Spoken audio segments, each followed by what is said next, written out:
รูปภาพสะท้อนชีวิตเรื่องแม่ค่ายเครื่องค้างทางเพื่อลูกได้เรียนหนังสือ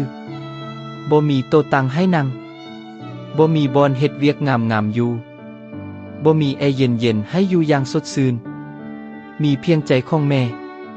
ที่ยอมลำบากทุกมือเพื่อให้ลูกได้มีโอกาสทางการศึกษา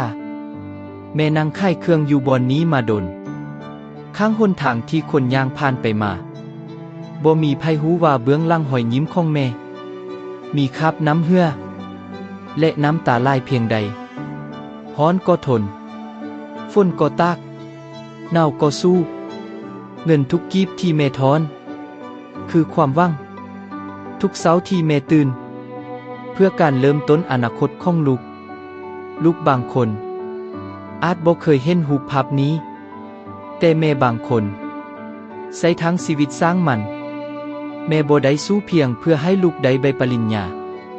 แต่แม่สู้เพื่อให้ลูกได้มีทางเลือกในชีวิตที่แม่บ่เคยมีอย่าลืมเบื้องหลังความสำเร็จของลูกคือคราบน้ำเหือ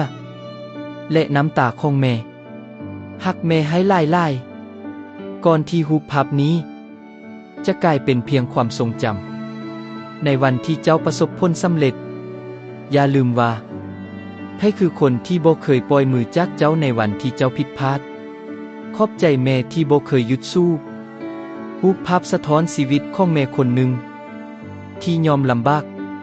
ค่ายเครื่องค้างทางทุกมือเพื่อให้ลูกได้เรียนหนังสือเรื่องจริงที่กินใจและอาจเฮ็ดให้ไผหลายคนหยุดคิดอย่าลืมกดแชร์เพื่อส่งต่อพลังแห่งความรักของแม่ฝากกดติดตามเพื่อบ่พลาดคลิปสร้างแห่งบันดาลใจแบบนี้